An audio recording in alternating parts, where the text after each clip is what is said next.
Hola a todos, ¿qué tal? Hoy vamos a hablar de un clásico de los 90 del cómic español, Dragonfall. En este caso la edición integral, una edición de nuevo 10 años después de la última edición, llega a las tiendas esta integral que reúne dos tomos de lo que fue la antigua edición Ultimate, también publicada por Dolmen. En este caso también de tapa blanda, ya lo habéis visto, pero con sobrecubiertas, y al final tenemos una galería de portadas de las grapas originales. Esto salió originalmente en grapa con un tamaño mayor que de lo que salía en la edición Ultimate, que es de agradecer. También tiene, vamos a verlo ahora, bueno, esto incluye lo que sería quizá los 12 o 13 primeros números de las grapas, y los dos equivale a dos tomos de la edición Ultimate al mismo tamaño. También incluye un texto de Nacho Fernández, lo vamos a ver ahora, y lo que es la primera parte de la serie, que para mí es lo más recomendable, con el apartado gráfico que todavía sigue mucho la línea de Akira Toriyama. Luego los autores evolucionaron. Este es el escrito que os digo, y aquí empieza por el número 1 de las grapas, que en la edición anterior publicaban primero el número 0, que era el origen de celulitis, y el doble 0, y bueno, en cuanto al tamaño, ya digo, es igual que la edición Ultimate, y aquí podéis ver, en comparación con un comic book estándar, Spider-Man Noir, que pronto haremos una reseña del mismo. Nada más, vamos a hacer la reseña en casa. Bueno, ya en casa vamos a hacer la reseña con la edición que yo tengo, esta edición de Ediciones Heliópolis, que fue la segunda de la que disfrutó el título en nuestro país. Pero antes de eso vamos a hacer un pequeño repaso a las diferentes ediciones que ha habido, que este título han sido bastantes. En primer lugar, Dragonfall nació en formato comic book, blanco y negro, de sentido de lectura occidental, en el 1993, y nació de la mano de Ediciones Heliópolis, Hinotori Studio, y la editorial Camaleón, que fue una de las pequeñas editoriales que surgieron como setas en los 90 y que revitalizó muchísimo el cómic español. El cómic español, después de los 80, que había sido la época dorada de las revistas y que fueron decayendo, no, la gente le echa la culpa al cómic de superhéroes, simplemente dejaron de interesar a su público. El hecho de que hubiera un producto que se vendiera mucho, que atrajera a un público joven, a un público, no significa que el público objetivo de las revistas que las habían mantenido hasta entonces podían haber seguido comprándola. Pero el caso es que las revistas fueron cerrando una a una simplemente porque su público objetivo dejaron de comprarla. Y esa es la realidad. Los superhéroes simplemente llenaron un hueco. El mercado no admite huecos. Igual que está pasando ahora con el manga, que está rellenando el hueco que están dejando los lectores de superhéroes, ya que dada la calidad y los precios de estos últimos, pues cada vez lo compran menos. Pero bueno, estoy divagando. En el 93 Heliópolis y Camaleón sacaron este Dragonfall y fue un bombazo. Fue un bombazo en primer lugar por el contexto, porque ya digo, el cómic español estaba en ese momento en auge de nuevo. Quizá no con cómics pseudo intelectuales, cómics pretenciosos o cómics adultos como los que pretendían ser las revistas, pero una nueva generación de jóvenes, muy jóvenes, que luego muchos de ellos se convertirían en profesionales, gente como Carlos Pacheco, gente como Víctor Santos, Salvador de la Roca y muchos más, pues se lanzaron primero en fanzines, procines, y luego en estas formato comic book, que es lo que vendía, en blanco y negro, en una miriada de editoriales, desde esta Camaleón hasta Tut de Cómic, que, bueno, cada una digamos que tenía su nicho. Camaleón apostaba por el cómic español, por autores noveles, y tuvo varios bombazos. Luego estaba la línea Laberinto de Planeta, que también, bueno, ahí nació Iberia Inc. y muchas otras, y cosas como Dude Comics, que de la que hablamos ampliamente en la reseña sobre Carmila, que aparte de publicar cómic español, trajo cosas como el Bone de F. Smith, y contrató nada menos a autores top americanos como Roy Thomas para trabajar con dibujantes españoles, la misma Carmila.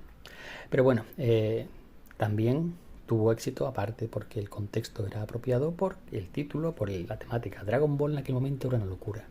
Los que no lo vivieron no lo pueden entender. Yo estuve allí, Gandalf, hace 3000 años, y fue una locura. Era una serie que, bueno, Fue una serie de televisión de la que nadie conocía, en aquel momento no teníamos internet, y desató, vuelvo a decir, una locura como pocas veces se ha visto. Había otras series, sí, top, que marcaron, Los Caballeros del Zodíaco, Oliver y Benji, pero nada como Dragon Ball. Y había muy poco material de ella, en el que el manga tardó en salir, había toda una historia sobre cómo Planeta consiguió los derechos para otro día.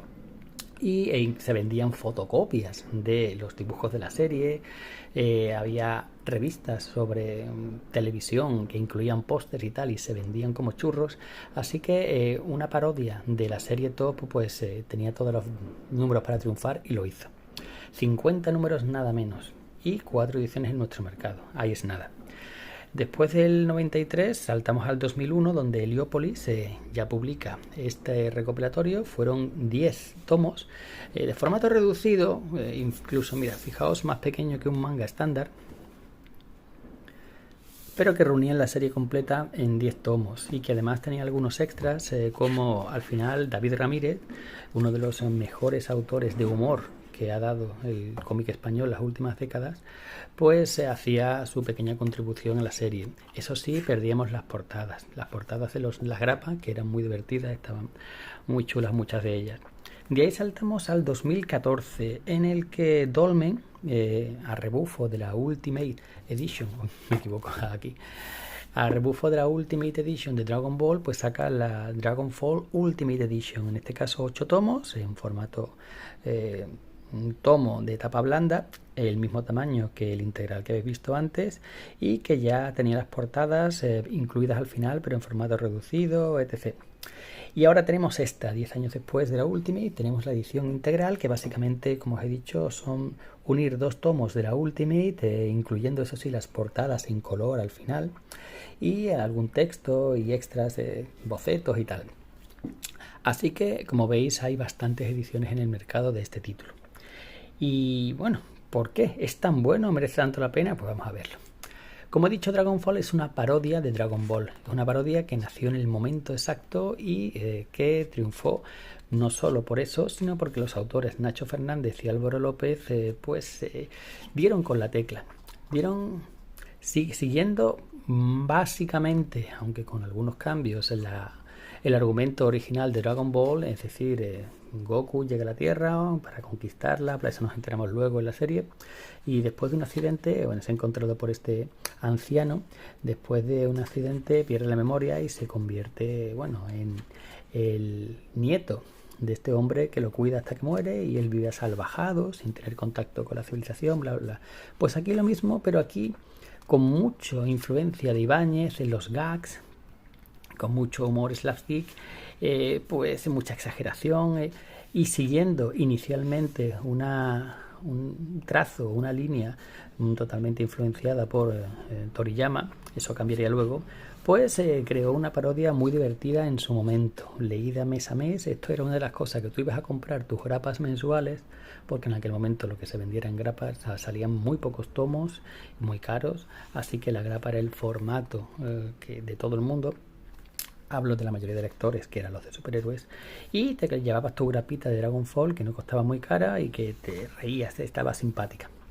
Vemos aquí, ya digo, la historia básica de Goku se mantiene, pero hay un montón de cameos de personajes de la cultura popular, de personajes que si no eres de la época, si no leíste eso en la época, pues puede que no reconozcas, porque aquí esto seguía la actualidad mes a mes, la actualidad editorial,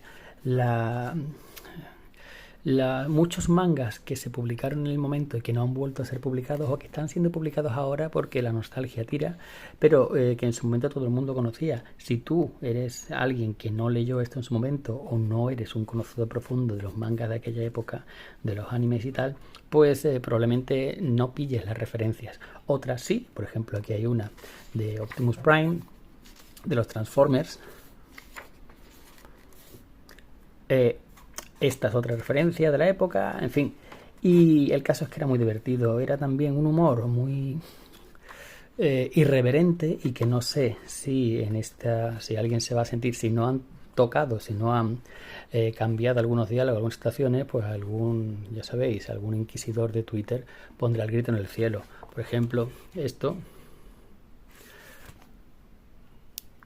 pues probablemente no le haga gracia a mucha gente, pero en ese momento, este era los 90 y nadie se ofendía.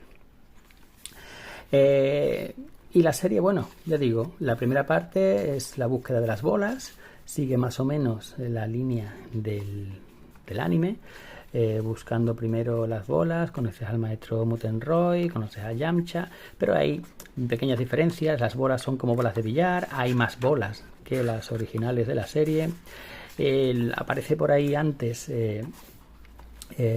Bubú, antes de su saga en el anime, y luego pues cosas como esta, por ejemplo, te digo, personajes de la cultura popular, una tortuga ninja sustituyendo a otros personajes que salían en el anime, bromas continuas a lo Ibáñez, y de nuevo más homenajes o más referencias, en este caso los X-Men, Coloso, y cada vez cuando va pasando más y más la trama va avanzando, pues aparecen más referencias a personajes externos al manga, aparece por ahí Star Wars, aparecen por ahí, bueno, mira, lo que decía las bolas, aparecen por ahí personajes que tampoco quiero hacer mucho spoiler, aunque ya digo que básicamente es el argumento de la serie. Ha visto Bubú, aparece mucho antes de lo que aparecía en el manga.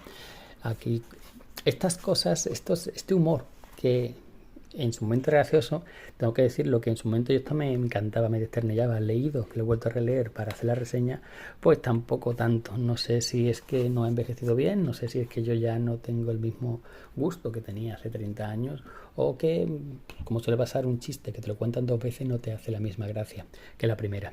Más referencias, en este caso a He-Man, al Castillo Grayskull, y bueno, pues esto es Dragon Ball, Dragon Ball. Bueno, de nuevo, esto Comando G era en mi época. Dragon Ball es recomendable. Si tú lo leíste en su momento y te gustaba, pues sí, te va a gustar los primeros tomos. Yo diría el primer tomo, sinceramente, porque la serie tuvo tanto éxito que, claro, lo fueron estirando, fueron metiendo más tramas, y en algún momento dejó de ser graciosa, como pasaba con el Fan Hunter de Celpiñol, que en principio, cuando eran 4 garabatos, chistes de una página en los cómics de Forum en la contraportada, pues sí, era muy divertido, pero luego empezó a crecer, a estirar la cosa, a querer crear un universo, y lo creó, lo consiguió. Subseries, contratando a otros dibujantes y tal, y la cosa dejó de tener gracia a medio camino. Y Dragon Ball le pasó eso, cuando pasa el tiempo. Por ejemplo, inciso, esto, los que no estuvieron en aquella época, esto es la mascota de Nico, de una revista de manga de la época. Hablo de cabeza. Si tú eres joven o no leíste en su momento Dragon Ball, o no estabas allí, o no, pues no sabrás quién coño es este. Así que, como os decía, bueno, también Asterix, muchas referencias de la cultura popular, de cómic americano, cómic franco-belga. Este también personaje también es de un manga de la época, no recuerdo cuál, pero recuerdo perfectamente la portada, que era la cara de este tío. Entonces, Dragon Ball en algún momento dejó de tener gracia. Pero las primeras historias, yo diría que el primer tomo, el primer integral, o el primer tomo de la edición Ultimate, o este tomito y el siguiente de la edición de Heliópolis, pues todavía son divertidos. Y a partir de ahí, pues vuelvo a repetir, si lo disfrutaste en su momento, probablemente te gustará. Si te gusta mucho Dragon Ball y eres fan, probablemente también lo disfrutes, pero si no eres un fan letal de Dragon Ball, si no estuviste en los 90 y no viviste esto y no lo leíste en su momento, pues probablemente no te haga gracia, no le veas dónde está el chiste. Y nada más, lo dejamos aquí. Un saludo y hasta la próxima.